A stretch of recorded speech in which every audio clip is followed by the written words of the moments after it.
आंतः जिला लैपटॉप चोर को माड़ी बसिला पुलिस। होंडा एक्टिवा सह 9 लैपटॉप जबत। खलिकोट थाना पुलिस एक आंतः जिला लैपटॉप चोर को गिरफ्त करी ताठारू 9 गोटी मूल्यवान लैपटॉप सह एक होंडा एक्टिवा गाड़ी को जबत करने सह खलिकोट थाना परिसर में आयोजित एक सांबादिक सम्मेलन में सूचना देछंती। गणमाध्यम को सूचना दे छत्रपुर एसडीपीओ चंदन कुमार घड़ाई गत फेब्रुआरी 12 खलिकोट थानांतर्गत लंगलेश्वर ग्राम सत्यव्रत दलाई घरे कहीं नथिबार सुजोग नहीं दिबा 9 घटिका समय तांको घरे थिबा एक एचपी लैपटॉप इयरफोन वाच और वालेट चोरी होइथिला। एने एक एतला भेजिपुट फांडी दाखल करने पर पुलिस 111/12 फेब्रुआरी अनुसार एक मामला रुजु कर एसडीपीओ चंदन घड़ाई तत्वावधान में थाना अधिकारी रमेश कुमार प्रधान, भेजिपुट फांडी अधिकारी देवाशीष मिश्र, एसआई अभिमन्यु पांडे, कनेस्टेबल धर्मेंद्र रेड्डी को नहीं एक टीम गठन कर विभिन्न स्थान पर चढ़ाऊ कर सीसीटीवी और हिंदुस्तान इंटेलिजेंसी और टेक्निकल इंटेलिजेंसी को व्यवहार कर संदिग्ध अपराधी को ठाब करने प्रयास करने पर कविसूर्यनगर थाना अंतर्गत घोड़ापलाण ग्रामर मेघनाथ दास और आलोक साहू एक चोरा होंडा एक्टिवा गाड़ी व्यवहार कर खोर्धा, गंजाम, नयागढ़, कटक और ढेंकानाल प्रभृति जिला मानकरे घरे पशि लैपटॉप गुड़ी को चोरी कर बजार बिकुथिले। पुलिस कौनसी सूत्रु खबर पाई कविसूर्यनगर थाना घोड़ापलाण ग्राम में चढ़ाऊ कर मेघनाथ दास को माड़ी बसवा सह ताठारू होंडा एक्टिवा गाड़ी समेत एप्पल, एचपी, मोटरोला, लेनोवो भली 9 गोटी मूल्यवान लैपटॉप और टैब को जबत करने सह मेघनाथ दास को गिरफ्त करथिबा बेले आलोक साहू फेरार हो जाइथिबा पुलिस सूत्रु जनापड़ी। जबत होइथिबा गाड़ी को तार मालिक दीपिका राय नामक जने महिला को थाना अधिकारी श्री प्रधान चाबी प्रदान करथिले और लंगलेश्वर ग्रामर अभियोगकारी सत्यव्रत दलाई भाई प्रियव्रत दलाई को गोटे लैपटॉप प्रदान करथिले। मो ना प्रियव्रत दलाई साना भाई कार्यरत अच्छी आईटी इंडस्ट्री दीर्घ 14 वर्ष है सी आसे घर वर्क फ्रॉम होम करे सी ऑफिस लैपटॉप काम करिया समय से मैंने आसिक मार्क कर पूर्व आसिक मार्क करके से दिन 9:10 से अटेंड करते चोरी करने से दिन आम बाहर को जीवार सुजोग नहीं से मैंने आसी घरे एंट्री कर 2 जन पिला आसते स्कूटी जड़े रहा दूर में आउ ये ऊपर चढ़ीला आम बहुत चेष्टा करी देवाशीष सार को जो कहलु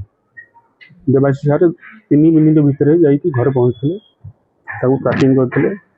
ट्रैकिंग कर चेष्टा कलु कि विफल हेलु जेहेतु गाड़ी नंबर डेरी मिलला गाड़ी नंबर डेरी मिलवा फल भी से गाड़ीटा चोरी जाता जहाँफल विफलता होता आउ एसडीपीओ सार आईएसी सार समस्त सहयोग करके टेक्निकाली बहुत हेल्प करते आउ देवाशीष सार बहुत ये परिश्रम करके न खाई न पी आम जिनस आमको हैंड ओवर कर से पाखापाखि प्राय मुझे जानी आईटी इंडस्ट्री से 2 लाख टू ऊपर हम 12 तारीख 9:10 बहुत खुशी बहुत बहुत खुशी समस्ते सब स्टाफ मैंने बहुत कॉन्स्टेबल एसआई आमर आईएसी सार समस्त बहुत खुशी देवाशीष सार बहुत डेडिकेशन देकी बहुत एकाउंटेबिलिटी भी से अच्छे। मो ना दीपिका रे आम गाँ ढेंकानाल देउल से मो स्कूटी चोरी होता अक्टोबर 30 तारीख दिन 1 बेले आम टाउन थाना ढेंकानाल टाउन थाना आम एफआईआर देलु आज मार्च 3 तारीख मो स्कूटी पाऊँ आज मु बहुत खुशी अच्छी आ मोर गोटे मोबाइल फोन भी सहित हजी किंतु मोबाइल फोन पाइनि किंतु स्कूटी पाई बहुत खुशी अच्छे बहुत धन्यवाद जनाऊँ खलिकोट आमर गत 12/2/2026 खलिकोट थाना आमर सत्यव्रत दलाई रिपोर्ट उपरे गोटे केस होता केस नंबर 111/2026 से 12 तारीख दिन सका 9टा बेले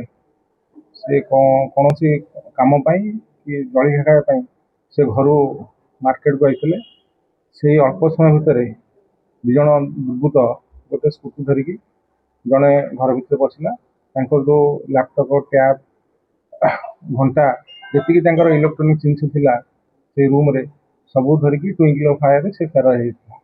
से संगे संगे आसिक आम भेजिपुट फांडी रही सतपुर थाना रही ये घटना है आमर खलिकोट आईसी गोटे स्वतंत्र टीम गढ़ी एसपी सार निर्देश मत टीम गठन करते टीम आम आईसी खलिकोट थे भेजिपुट फांडी बाबू और थाना अन्य सब स्टाफ थे आम ହ୍ୟୁମାନ୍ ସୋର୍ସ ଆଉ ଟେକ୍ନିକାଲ ସୋର୍ସ ଲଗେଇଥିଲୁ ଆଉ ବିଭିନ୍ନ ଜାଗାରେ ଆମେ ସିସି କ୍ୟାମେରା ଚେକ୍ କରିଥିଲୁ ଆଉ ଆମ ତଦନ୍ତରେ କଲା ଭିତରେ ଆମେ ଜାଣିପାରିଲୁ ଯେ ଏଥିରେ 2 ଜଣ ଚୋର ଯାହାଙ୍କର ନାଁ ହେଉଛି ମେଘନାଦ ଦାସ, ଯାହାଙ୍କର ଘର ହେଉଛି କବିଶ୍ୱର ନଗର, ଆଉ ଜଣଙ୍କର ନାଁ ହେଉଛି ଆଲୋକ ସାହୁ। ସିଏ ଗୋଟେ ଆମର ସ୍କୁଟି ଯୋଉଟାକି ଆମର ଶିମିଳିଗୁଡ଼ା ଥାନାରୁ ଟିଭିଏସ୍ ସ୍କୁଟି ଜୁପିଟର ବୋଲି ଗୋଟେ ସ୍କୁଟି, ସେଇ ଶିମିଳିଗୁଡ଼ା ଥାନାରୁ ଚୋରି କରି ସ୍କୁଟି ସାହାଯ୍ୟରେ ସେ ଏଠି ଚୋରି କରିଥିଲେ। ଯେତେବେଳେ ଆମେ ଆଲୋକ ମେଘନାଥ ଦାସକୁ ଧଇଲା ପରେ ସିଏ ପୁଣି କହିଲା ଯେ ସିଏ ଆହୁରି ଗୋଟେ ସେ ଢେଙ୍କାନାଳ ଟାଉନ୍ ଥାନାରୁ ଏଇ ଯେଉଁ ସ୍କୁଟିଟା ଆପଣଙ୍କ ପାଖରେ ଅଛି ସେଠୁ ବି ସେ ଚୋରି କରିଥିଲେ। ସେ ବାବଦରେ ଢେଙ୍କାନାଳ ଟାଉନ୍ ଥାନାରେ କେସ୍ ହେଇଛି। ତାକୁ ଆମେ ମେଘନାଥ ଦାସକୁ ଧଇଲା ପରେ ଆମେ ଇଣ୍ଟରୋଗେସନ୍ କଲା ପରେ ତାଙ୍କଠୁ ଆମେ 9ଟି ଲାପଟପ୍ ଜବତ କରିଛୁ, ଆଉ ଗୋଟେ ଟ୍ୟାବ୍ ଜବତ କରିଛୁ, ଆଉ ଗୋଟେ ସ୍କୁଟି ଜବତ କରିଛୁ, ଆଉ ସେ ତାକୁ ଆଜି ଆମେ କରାଯାଉ। ଆଉ କୋଉମାନେ ଅଛନ୍ତି? ନାଇଁ, ଏଇଟା ତ ଯିଏ ଗୋଟେ ଆଲୋକ ଦାସ ବୋଲି ଆଲୋକ ସାହୁ ବୋଲି ଗୋଟେ ପିଲାଟା ଅଛି, ତାପରେ ଆମେ ନଜର ରଖିଛୁ, ତାକୁ ଅତି ଶୀଘ୍ର ଧରିବୁ। ମାନେ ଚୋରର ତାଙ୍କର ସେମାନେ କ'ଣ କରନ୍ତି, ଗୋଟେ ଏରିଆରୁ ସେମାନେ ସ୍କୁଟି କି ମୋଟରସାଇକେଲ ଚୋରି କରିକି ଏଇ ଯୋଉ ଲାପଟପ୍ ମୋଟର ସାଇକେଲ ଏମିତି ଚୋରି କରନ୍ତି। ଟଙ୍କା ସୁନା ସେମିତି କିଛି ନାହିଁ, ତାଙ୍କର ଗୋଟେ ୱାଲେଟ୍ ଯାଇଥିଲା, ସେଥିରେ ଅଳ୍ପ ଟଙ୍କା ଥିଲା। ଲାପଟପ୍ ଯେହେତୁ ମାନେ ଏଇଟା ଗୋଟେ ଇଲେକ୍ଟ୍ରୋନିକ ଜିନିଷ, ଆଗକୁ ନେଲେ ସହଜରେ ବିକିଲେ ମାର୍କେଟରେ ଭଲ ପଇସା ହୁଏ, ସେଥିପାଇଁ ସେମାନେ ଗୋଟେ ଟାର୍ଗେଟ କରୁଛନ୍ତି। ଆଉ ଆମର ଆମେ ଭେରିଫାଇ କରୁ, ତାଙ୍କର ସିଏ ଭେରିଫିକେସନ ଚାଲିଛି। ଆମେ ବର୍ତ୍ତମାନ ସୁଦ୍ଧା ଆମର ଢେଙ୍କାନାଳ ଥାନାରେ ସେମାନଙ୍କ ନାଁରେ ଗୋଟେ କେସ୍ ହେଇଛି, ଆଉ ଶିମିଳିଗୁଡ଼ାରେ କେସ୍ ହେଇଛି। ଆଉ ଆପଣ ଲାପଟପ୍ ନେଇକି ଏମାନେ ବିକି ଦିଅନ୍ତି,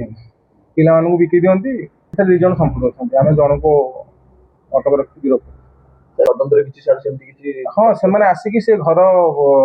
ଆସିକି ପ୍ରଥମେ ରେକି କରନ୍ତି। ଯାହା ଘରେ ମାନେ ଦେଖିବେ ମାନେ ବୟସ୍କ ଲୋକ ଥିବେ ଆଉ ପିଲାଟା ଚାକିରି କରିଥିବ କି ବାହାରୁ ଫେରିଥିବ, ତା ପାଖରେ ଏବେ ବି ଜାଣୁଛନ୍ତି ଲାପଟପ୍ ଗୋଟେ ଆସେଟ୍ସ ହେଇଗଲାଣି, କମନ ଜିନିଷ ହେଇଗଲାଣି।